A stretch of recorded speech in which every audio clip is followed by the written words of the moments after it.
The war between humans and the Zevran Empire had lasted for more than 10 long years. It began as a small border conflict but spread across the stars like wildfire. The Zevrans were proud, tall, silver-skinned beings known for their intelligence and ancient traditions. They saw humans as newcomers to the galaxy, wild, emotional, and unrefined. They believed they could crush Earth's growing colonies in a few weeks, but they were wrong.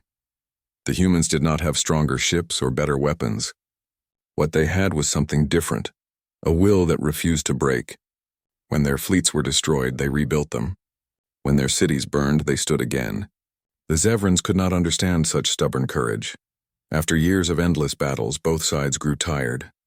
The Zevran royal court saw their empire shrinking, and food shortages spread on their homeworld. The Queen of Zevra, once feared across the stars, finally sent a message to humanity, a call for peace. The peace talks took place on the neutral planet of Meraxis, a beautiful world covered in green plains and crystal blue skies. There, under a glass dome, leaders from both species met for the first time without weapons. Captain Marcus Hale, a decorated human officer, was chosen to lead the human delegation. He was known for his calm mind and quiet strength. Many said he fought not out of hatred but duty. He had lost friends and family in the war, yet he carried no desire for revenge. He only wanted it to end. On the other side of the table sat Princess Illyra of Zevra, the youngest daughter of the Queen. Her presence was both a sign of peace and a warning. She was famous throughout the Empire for her sharp intelligence and strong will. Even in defeat, she held her head high. As the treaty was read aloud, everyone listened in silence.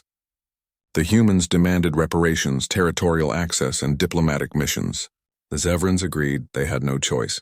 But then came a clause that shocked even the royal guards.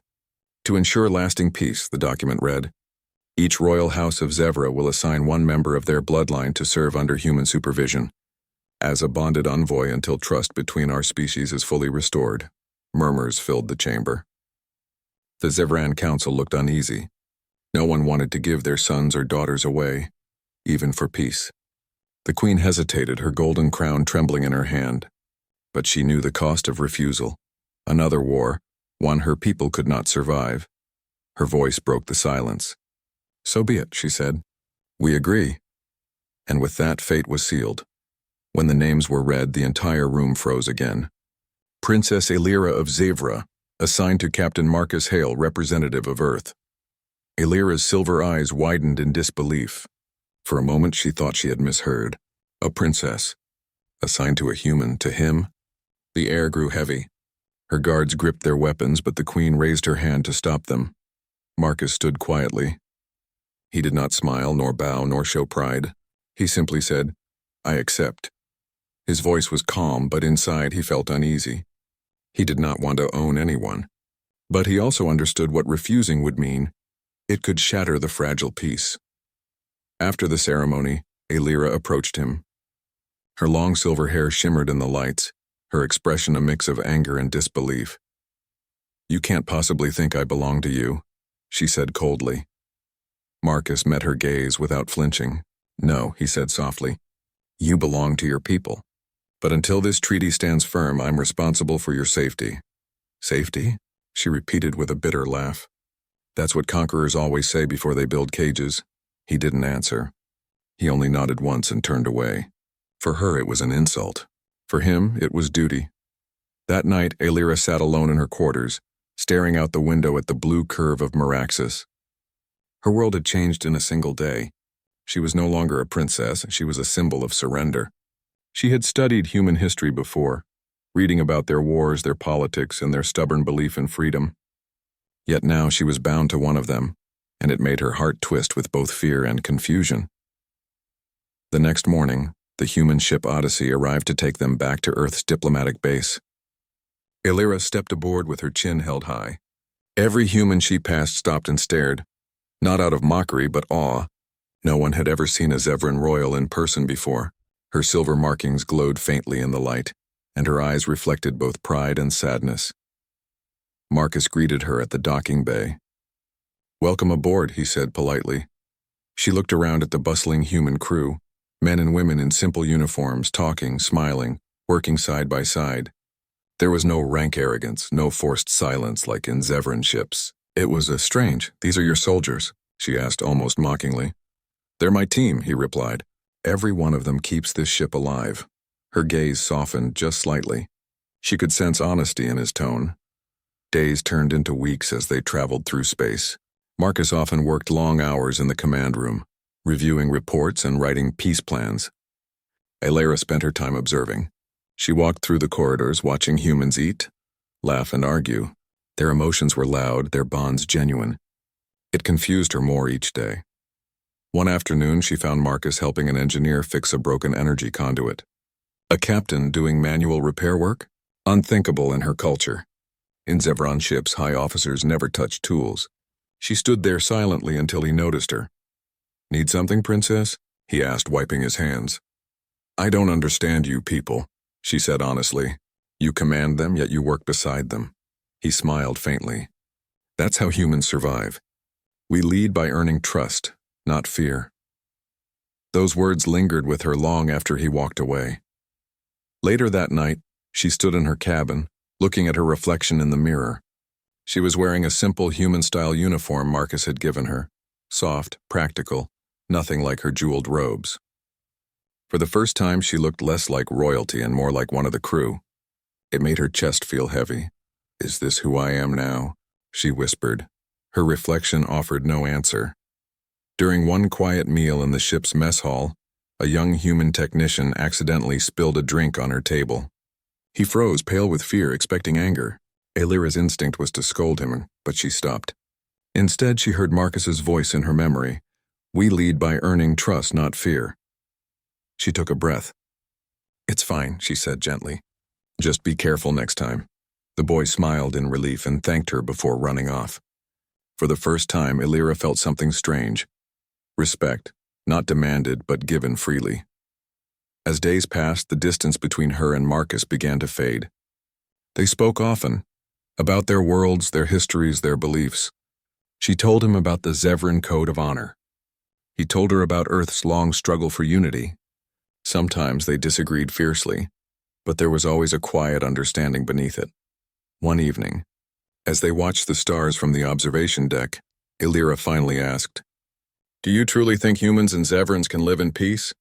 Marcus took a moment before answering. "I think peace isn't given. It's earned, one small act of trust at a time." She turned to look at him. "And what if trust is impossible?" "Then we keep trying," he said simply. His answer frustrated her, yet it also made her respect him more. But peace is never without tension. Some humans aboard the Odyssey didn't trust the Zevran princess. They whispered that she might be spying for her empire. Others treated her coldly, unable to forget the lives lost in the war. She bore it silently, walking through their stairs with her head high, just as Marcus did when he faced those who doubted him. One night, while reviewing ship reports, Marcus received a message from Earth Command. Several Zevran colonies were rebelling against the treaty. He sighed deeply. The peace they fought for was already trembling. Alira saw the worry in his eyes and asked, "Why do you care so much, human? You won. You could have ruled us, taken our worlds, demanded our resources." He looked at her firmly, "Because victory means nothing if it destroys who we are." That sentence hit her harder than any insult or threat could have. She remembered her own general shouting that Zevran honor meant domination, that mercy was weakness. And yet, here stood a man who had every reason to hate her kind but chose peace instead. The next day, Alira walked through the ship's garden bay, a small dome filled with earth plants. The scent of real soil, the rustle of leaves, and the sound of soft humming from a nearby gardener felt almost magical. She touched a leaf gently, realizing she hadn't touched anything alive and peaceful in years. Marcus approached quietly behind her. "We keep this place to remind us what we're fighting for," he said. "Not victory?" she asked. He shook his head. "Life." She smiled faintly, something rare for her. For the first time, she understood why humans were so dangerous to her empire. Not because of power, but because of heart. That night, as the ship drifted through a glowing nebula, Alira couldn't sleep. She stood by the window watching the lights outside ripple like ocean waves. Her mind was full of questions. Was she still a princess? A captive? A diplomat? Or something else entirely? She remembered her mother's words before she left Zevra. Do not let them see you bend, my daughter. A Zevran bends for no one. But now she wasn't sure if bending always meant weakness. Maybe sometimes it meant understanding. The part ends quietly. Elira stands before the mirror again, the human uniform still on her. She touches the insignia on her sleeve, the symbol of Earth's peace fleet. For a long moment she just stares. Then she whispers to herself, her voice soft but trembling, H. Weeks passed aboard the Odyssey. The stars changed outside the windows, but inside the ship, something else was changing, something neither Captain Marcus Hale nor Princess Elira could explain. What had started as silent tension between them slowly began to soften into something like understanding. Elira was still proud, still royal, but her anger had cooled. She no longer looked at Marcus as her owner. Instead, she began to see him as something far stranger, a man who carried command not with cruelty but with quiet care. She noticed small things, how he checked on the crew every morning, how he ate with them instead of above them, how he listened when others spoke. Humans were noisy, emotional, and reckless, yet their kindness was real. One morning, Elira stood at the command deck watching Earth's emblem glow on the main screen. It looked simple, a blue planet surrounded by white stars. She thought of her own people's symbol, a silver crown surrounded by fire. One meant unity, the other meant dominance. Marcus came up beside her. We'll reach the Zevran border tomorrow, he said. There's a colony there that needs food and medicine. She raised a brow. You're helping my people? He nodded. They're starving. Peace doesn't mean watching others suffer. That simple line made her fall silent. Her own commanders never showed such mercy, not even to their own kind when they were weak. When they landed on the colony, Elira walked with Marcus through broken streets. The Zevran children stared at her with wide eyes, whispering her name in disbelief. The princess who once lived in crystal halls now stood on dust and ash. Marcus knelt beside a small alien girl and handed her a packet of food. The child's eyes glowed and she hugged the box tightly. He smiled softly and said, It's all right. You'll be okay now. Elira watched him closely. He did not do it for show. There were no cameras, no audience. Just him, a man helping without pride. Something stirred deep inside her. That night, as they prepared to leave, Elira looked out at the colony's night sky. Fires burned in the distance where rebels still fought against surrender. She whispered, My people will hate me for this peace. Marcus stood behind her. Maybe, but someday they'll thank you for surviving. She turned to face him. His face was tired, lined by duty, yet calm. You don't understand, human, she said. Zevrans don't thank. We rule or we fall, he smiled sadly. Then maybe it's time someone taught you another way. For a long moment, neither spoke. The stars above them shimmered like tears frozen in space. A few days later, everything changed. The Odyssey entered a remote sector near Zevran space, carrying medical supplies for a neutral station. But as soon as they dropped out of hyperspace, the alarm screamed. Multiple signatures incoming. The helmsman shouted. They're Zevran ships, who's unidentified. Marcus's eyes hardened. All hands to battle stations, Elira froze. Her people. What were they doing here? She looked at the radar. 6 Zevran fighters approaching fast. They're not official, she whispered. They're rebels. Moments later, a transmission came through. A cold voice filled the room. This is Commander Varric of the Zevran Honor Guard. We come for the traitor princess. Hand her over, human, or be destroyed. Marcus's jaw clenched. They're bluffing. They're not, Elira said quietly. Varric served my mother once. He believes I've betrayed our blood. Before anyone could respond, plasma fire tore across the void. The ship shuddered as explosions rang through the hull. Shields down to 60%. A crewman yelled. Marcus moved quickly, giving orders. Evasive pattern Delta. Return fire only to disable. No lethal shots. The crew obeyed, but the enemy ships were fast, circling like wolves. Sparks flew across the deck. Elira stumbled, gripping the rail. Get to the safe room, princess. Marcus ordered. No, she shouted. I know their tactics and I can help. He hesitated. Her voice carried command, not fear. All right, he said finally. Stay by me. The battle raged. Explosions shook the ship again and again. One Zevran fighter rammed into the side hull, sending fire down the corridor. Elira and Marcus ran through smoke and flashing lights to the engineering bay. "They're trying to breach the lower deck," Marcus said. Suddenly, a loud bang echoed through the ship. The rebels had boarded. Zevran soldiers in black armor stormed through the halls. They moved fast, their eyes burning with zeal. Their leader, Commander Varric, stepped forward, his voice cold and sharp. "Princess Elira," he called. "Your place is with your people. Come now and your death will be swift." Elira stood frozen, staring at him through the smoke. For a heartbeat, she saw her old world again, a pride, fear, and control. Then she looked at Marcus, standing beside her, weapon in hand, his uniform burned, his face calm. He said quietly, "You don't have to go with them." Varric laughed. "She belongs to us." Marcus didn't move. "She belongs to herself." Before Elira could respond, plasma bolts screamed through the air. Marcus shoved her aside, taking the blast meant for her. The impact threw him backward. He fell hard, smoke rising from his armor. "Marcus!" she cried, running to him. He was bleeding, his breath weak. "Stay behind cover," he said. She ignored him, her heart racing. Something broke inside her. Something deeper than fear. The human crew fought back fiercely, outnumbered but determined. They didn't retreat. Even when more Zevrans boarded, they stood shoulder to shoulder, protecting each other, protecting her. It was the first time Elira saw humans through different eyes, not as conquerors, but as guardians. Varric aimed his weapon again. "You chose them over your own blood, Princess," he hissed. Elira rose slowly, her silver eyes glowing. "No," she said. "I chose honor." She grabbed Marcus's dropped sidearm, an old, simple human pistol, and fired. The shot hit Varric's shoulder, sending him sprawling. The rest of his men hesitated, shocked that their royal princess had fired upon them. "Retreat," one shouted. Within moments, the rebels pulled back to their ships. The Odyssey's guns flared once more, forcing them to jump into hyperspace. Silence returned to the corridors. Only smoke and the sound of breathing remained. Elira knelt beside Marcus, tears slipping down her cheeks. "Why did you do that?" she whispered. "You could have let them take me." He smiled faintly, his voice hoarse. "Because peace needs a courage, not chains."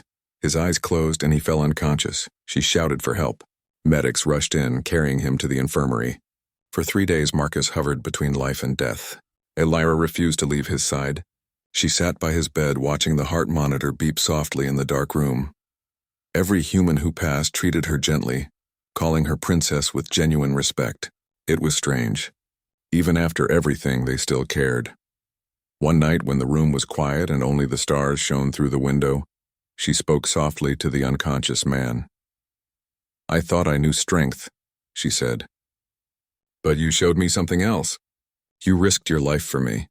Even when I was proud, even when I hated you, you showed me what humanity means." She touched his hand gently. "You said I belonged to myself. But maybe I want to belong beside you." Her voice trembled, but there was no shame. Only truth. When Marcus finally woke, his body weak but his eyes clear, the first thing he saw was her. Elira was sitting beside him, her head resting on her arm, asleep. The once proud princess now looked peaceful, almost human in her quiet exhaustion. He smiled faintly and whispered, "Hey, Princess," she stirred, her eyes opening. When she saw him awake, her expression broke, relief flooding her face. "You're alive," she whispered. "Barely," he said with a weak laugh. "Guess I'm harder to kill than I look." She shook her head. "You're a fool." "Maybe," he said, "but a lucky one." Tears shimmered in her eyes, but she blinked them away. "You saved me." "You didn't have to." "I told you before," he said softly. "You're under my protection." She smiled faintly. "No, Marcus. You said I don't belong to anyone. Maybe that's true. But I choose to stay." He looked at her quietly, understanding the weight of those words. Months later, the Odyssey returned to Earth's Central Command. The war was truly over now. The treaty held strong, not because of fear, but because of what people like Marcus and Elira had done. The story of the human captain and the alien princess spread across worlds. Some called it legend, others called it hope. Before returning to her homeworld, Elira visited the Earth Gardens. The same plants she had once touched now bloomed brighter. She bent down, touching the leaves, and remembered his words. "We keep this place to remind us what we're fighting for." When Marcus joined her, Walking slowly but steady, she smiled. "You once told me peace is earned, not given," she said. He nodded. "Still believe that." "And now," she said softly, "I understand how." They stood in silence, the sunlight falling gently through the glass ceiling. Around them, people of both species worked together, humans and Zevrans rebuilding what was once broken. Illyra turned to him. "You may not own me, Marcus Hale, but you have my loyalty. I'm freely given." He smiled. "That's worth more than any treaty." She laughed quietly, a sound so gentle it startled even herself. For the first time since the war began, she felt peace not as a word, but as something alive inside her. When she finally returned to Zevra months later, her people were waiting. The queen had grown older, weaker, but her eyes still held pride. "My daughter," the queen said, "you return not as a prisoner, but as a voice of change." Illyra bowed deeply. "Mother, the humans are not our enemies. They are